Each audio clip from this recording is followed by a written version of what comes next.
നമസ്കാരം. നമസ്തേ. പൊളിറ്റിക്സ് കേരളയിലേക്ക് സ്വാഗതം.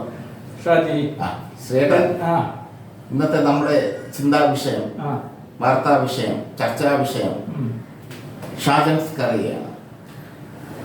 ഷാജി, ഇന്നത്തെ ചർച്ചാ വിഷയം ഷാജൻ സ്കറിയ എന്നതിനേക്കാൾ പത്രപ്രവർത്തകരെ, മാധ്യമപ്രവർത്തകരെ കായികമായി കൈകാര്യം ചെയ്യുക, അക്രമം ആരുടെ ഭാഗത്തു നിന്നുണ്ടായാലും അതിനെ അപലപിക്കുക എന്നതായിരിക്കുന്നതല്ലേ നല്ലത്. അതിൽ ഒരു ഉദാഹരണമായിട്ട് പറയാവുന്ന പ്രസക്തിയല്ലേ ഷാജൻ സ്കറിയ എന്ന വ്യക്തിക്കുള്ളൂ. ഷാജൻ സ്കറിയ എന്ന വ്യക്തി നല്ല പത്രപ്രവർത്തകനാണ്. നല്ല രീതിയിൽ സഞ്ചരിച്ചിരുന്നെങ്കിൽ ഒരുപാട് ആദരവ് നേടേണ്ട ഒരു പത്രപ്രവർത്തകനാണ്. പക്ഷേ ഷാജൻ സ്കറിയയ്ക്ക് ഒരു രാഷ്ട്രീയമുണ്ട്. ഷാജൻ സ്കറിയ അതിനുവേണ്ടി മാത്രം ശ്രദ്ധിക്കുന്ന ഒരു പത്രപ്രവർത്തകരായി തരംതാണു പോയി എന്നുള്ളതാണ് അദ്ദേഹത്തെക്കുറിച്ചുള്ള ഒരു ആരോപണം. പക്ഷേ ശ്രീധരൻ പറഞ്ഞതുപോലെ തല്ലൊന്നിനും പരിഹാരമല്ല. ഒരാളെ കൂട്ടം ചേർന്ന് ആക്രമിക്കുന്നത് ധീരതയില്ലാതെ ഭീരുത്വമാണ്. ഷാജന്റെ ഈ ആക്രമണത്തെ ശ്രീധരൻ എങ്ങനെ കാണുന്നു?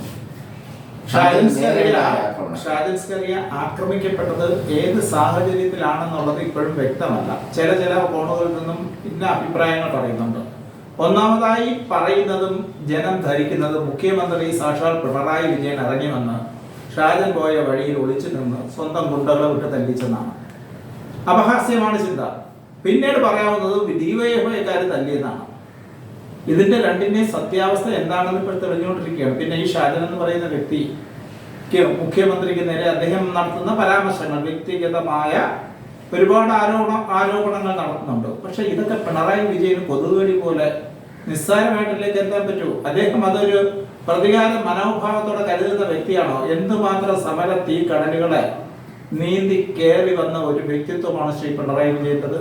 അപ്പൊ എവിടെയോ ഒരു ഓൺലൈൻ ചാനലിൽ ഇരുന്നൊരു ഷാജൻ സ്കറിയ എന്തെങ്കിലും പറഞ്ഞാൽ അതിനെതിരെ വട്ടവും പരിചയം ഒടിവാളുമായിട്ട് ഇറങ്ങിത്തിരിക്കുന്ന ആളല്ല പിണറായി വിജയൻ. അതേസമയം അവർക്ക് ഈ ഷാജൻ സ്കറിയെ നശിപ്പിക്കണമെന്നുണ്ടെങ്കിൽ അവരുടേതായ നെറ്റ്വർക്കുകളും അവരുടേതായ സംഘടനാ സംവിധാനങ്ങളും എല്ലാം ഉപയോഗിച്ച് നിസ്സാരമായി നശിപ്പിക്കാം.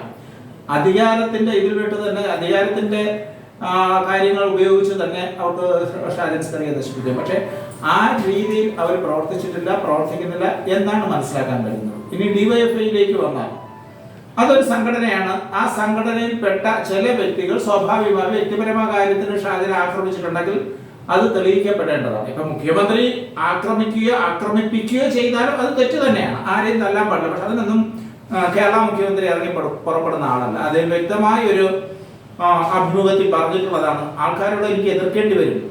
എതിർപ്പിന്റെ വിഷയം അവസാനിക്കുന്നിടത്ത് അതും അവസാനിക്കുന്നു. അല്ലാതെ പകവച്ച് പെരുമാറുന്ന രീതി എനിക്കില്ല എന്ന് ശ്രീ പിണറായി വിജയൻ വളരെ സരസമായും ആത്മാർത്ഥമായും നമ്മുടെ സിനിമാ നടൻ ശ്രീനിവാസനുമായി നടത്തിയ ഒരു അഭിമുഖത്തിൽ അദ്ദേഹം പറഞ്ഞിട്ടുണ്ട്. പക്ഷെ ആ അഭിമുഖം കാണുന്നവർക്ക് മനസ്സിലാവും ഒരു പ്രതികാര മനോഭാവം ശ്രീ പിണറായി വിജയന് ഇല്ല എന്നുള്ളത്. പിന്നെ ഷാജൻ സ്കറിയ എന്ന് പറയുന്നത് പിണറായി വിജയനെ എതിർക്കാൻ മാത്രമുള്ള ഒരു വ്യക്തിയുമല്ല. അപ്പൊ ഫസ്റ്റിൽ നമ്മൾ തള്ളിക്കളയേണ്ടത് പിണറായി വിജയൻ രാഷ്ട്രീയ വൈരാഗ്യത്തിന്റെ പുറത്ത് എന്തോന്ന് വെച്ചാൽ നാളെ മാർക്സിസ്റ്റ് പാർട്ടി നിഷ്കാസനം ചെയ്യുന്ന രാഷ്ട്രീയ പ്രവർത്തനം ഷാജൻ സ്കറിയ ചെയ്തോ? ഒരു രാഷ്ട്രീയ വൈരാഗ്യം എന്നൊക്കെ പറയാൻ അതൊന്നുമില്ല. അവിടെ വ്യക്തി ഹത്യ ഷാജൻ സ്കറിയ ഒരുപാട് ചെയ്തിട്ടുണ്ട്. അതിനും ഇങ്ങനെ ഒരു പ്രതികരണം മുഖ്യമന്ത്രിയിൽ നിന്നും ഉണ്ടാവാൻ വഴിയില്ല. എന്തുകൊണ്ടെന്ന് വെച്ചാൽ അത്രയ്ക്ക് ചെറുതാണ് ഷാജൻ സ്കറിയ.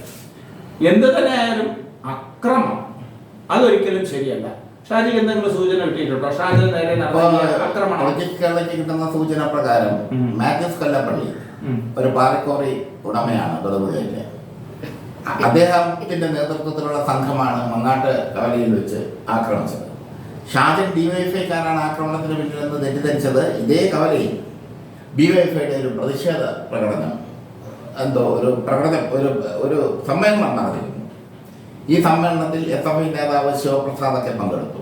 ഈ സമ്മേളനം കഴിഞ്ഞു പോയ ഡിവൈഎഫ്ഐക്കാരാണ് തന്നെ തല്ലിയത് എന്നാണ് ഷാജൻ സ്കറിയ ആദ്യം പ്രതികരിച്ചത്. പക്ഷെ പോലീസിന്റെ അന്വേഷണത്തിൽ ഈ മാത്യൂസ് കൊല്ലപ്പള്ളി അദ്ദേഹം ഒരു കോറി ഉടമയാണ്. അവിടെ അദ്ദേഹത്തിന്റെ സംഘത്തിലെയോ അദ്ദേഹത്തിന്റെ ഭാര്യ മരിച്ചതുമായി ബന്ധപ്പെട്ട് വളരെ മോശമായി ഭാര്യ ആത്മഹത്യ ചെയ്തിരുന്നു. വളരെ മോശമായി അദ്ദേഹത്തെ ചിത്രീകരിച്ചുകൊണ്ട് ഒരു വീഡിയോ ഷാജൻ ചെയ്തിരുന്നു. അതിന് ഉള്ള ഒരു പകയാണ് മാത്യൂസ് കൊല്ലപ്പള്ളി തൻ്റെ അനുയായികളെ കൊണ്ടുവന്ന് ഷാജനെ മർദ്ദിച്ചത്. പക്ഷെ മർദ്ദിച്ച രീതി വളരെ ക്രൂരമായിപ്പോയി. കാറിൻ്റെ ഗ്ലാസ് ഡോറുകളിലായിട്ട് ഇടിക്കുന്ന വീഡിയോസ് ഇപ്പം സുലഭമാണ്, നമ്മളത് കൊടുക്കേണ്ട കാര്യമില്ല, എല്ലായിടത്തും വന്നു കഴിഞ്ഞു. അങ്ങനെ വളരെ ക്രൂരമായാണ് ഷാജൻ സ്കറിയയെ ആക്രമിച്ചത്. ഈ ആക്രമണം തികച്ചും തെറ്റാണെന്ന് തന്നെയാണ് പൊളിറ്റിക്സ് കേരളയ്ക്ക് പറയാനുള്ളത്. ശ്രീധരൻ ഈ ആക്രമണകാരികളോട് എന്താണ് പറയാനുള്ളത്? അക്രമം അത് ഒരാൾ മറ്റൊരാളുടെ ദേഹത്ത് കൈവയ്ക്കൽ, ഇതെല്ലാം തെറ്റ് തന്നെയാണ്. അങ്ങനെ ഒരു പൗരന് നേരെ മറ്റൊരു പൗരൻ കൈവച്ച് അക്രമ പ്രവർത്തനം നടത്തിയാൽ അത് മുൻകൂട്ടി കണ്ട് തടയാൻ കഴിഞ്ഞില്ലെങ്കിൽ അത് ഭരണകൂടത്തിന്റെ പരാജയം തന്നെയാണ്. തത്വപരമായി നമ്മൾ ചിന്തിക്കുമ്പോൾ ഒരു ഭരണകൂടം ആ സംസ്ഥാനത്ത് അക്രമം ഉണ്ടാകാത്ത വിധം ഭരണം നടത്തണം. പക്ഷേ ഒറ്റപ്പെട്ട സംഭവങ്ങൾ എല്ലായിടത്തും ഉണ്ടാവും. ഇത്ര മൈന്യൂട്ടായ വ്യക്തിഗതമായ ആക്രമണങ്ങളെ തടയാൻ പോലീസ് സംവിധാനം അത്രയ്ക്കേറെ ഉയരണം, വളരണം. അതിനൊക്കെ കുറെ കൂടെ കാലം കഴിയും. ഇപ്പം നമുക്ക് എന്താണ് പറയുന്നത്, പൊതുവായി പറയാം, ഈ ഒരു പൗരനെ, അതായത് ഷാജൻ സ്കറിയയെ വേറൊരു കുറച്ച് പൗരന്മാർ കൂടി ചേർന്ന് തല്ലി, അത് ക്രമസമാധാന ഭംഗമാണ്. ഒരു വ്യക്തിയുടെ നേരെ തീർച്ചയായും നടന്ന കയ്യേറ്റമാണ്. ഇന്ത്യൻ പൗരന്റെ നേരെ നടക്കുന്ന എല്ലാ കയ്യേറ്റങ്ങളും ഇന്ത്യൻ ഗവൺമെന്റിന് നേരെ, ഭാരത ഗവൺമെന്റിന് നേരെ നടക്കുന്ന കയ്യേറ്റമാണ്. സ്വാഭാവിക ഇന്ത്യൻ ഗവൺമെന്റ് എന്ന് പറയുന്നത് കേന്ദ്ര ഗവൺമെന്റ് എന്ന മാത്രം അർത്ഥത്തിലല്ല, സംസ്ഥാന ഗവൺമെന്റാണ് ആഭ്യന്തര സുരക്ഷിതത്വം ഉറപ്പാക്കേണ്ടത്, ആഭ്യന്തര കാര്യങ്ങൾ ശ്രദ്ധിക്കേണ്ടത്. അപ്പൊ സ്വാഭാവികമായിട്ട് അത് പിണറായി വിജയന്റെ കർത്തവ്യമാണ്. ഷാജനോ മറ്റൊരു വ്യക്തിക്കോ എവിടെയെങ്കിലും ഏതെങ്കിലും വ്യക്തിക്ക് തല്ല് കിട്ടിയിട്ടുണ്ടെങ്കിൽ അത് പിണറായി വിജയന്റെ കുഴപ്പമാണെന്ന് പറയാം. നമുക്ക് ഇങ്ങനെ പോലീസിന്റെ വീഴ്ചയാണ്, പോലീസ് മന്ത്രി പിണറായി വിജയനാണ്, അങ്ങനെ നമുക്ക് പറയാം. പക്ഷെ അക്രമം കൊണ്ട് ഏതെങ്കിലും ഒരു ആശയത്തെ തോൽപ്പിക്കാൻ ആർക്കും കഴിയില്ല. അത് ഏതൊരു സംഘടനയും ഓർമ്മിക്കേണ്ട കാര്യങ്ങളാണ്. സംഘടന മുന്നിട്ട് നിന്ന് അക്രമം നടത്തിയ ഒരുപാട് കാര്യങ്ങൾ കേരളത്തിലുണ്ട്.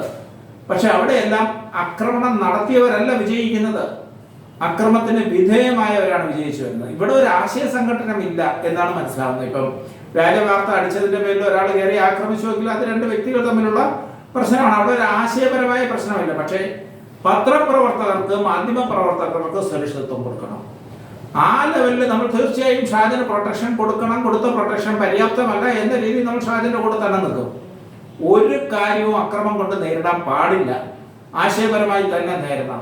ഷാജൻ എത്ര എതിർപക്ഷത്ത് നിൽക്കുന്ന വ്യക്തിയാണെങ്കിലും ഷാജന് നേരെ നടക്കുന്ന അക്രമങ്ങൾ, ആ അക്രമങ്ങൾ ഷാജന്റെ കയ്യിലിരിപ്പ് കൊണ്ട് വിളിച്ചു വരുന്നതാണെങ്കിൽ നമുക്കൊന്നും ചെയ്യാൻ പറ്റില്ല. പക്ഷെ അക്രമം തടയാൻ ഗവൺമെന്റ് തയ്യാറാകണം, ശരിയായ പ്രതികളെ കണ്ടെത്താൻ ഗവൺമെന്റ് തയ്യാറാകണം, അവരെ നിയമത്തിന്റെ മുൻപിൽ കൊണ്ടുവന്ന് ശിക്ഷിപ്പിക്കാൻ ഗവൺമെന്റ് തയ്യാറാവണം. അതിന് ശുഷ്കാന്തി ഗവൺമെന്റ് കാണിക്കണം.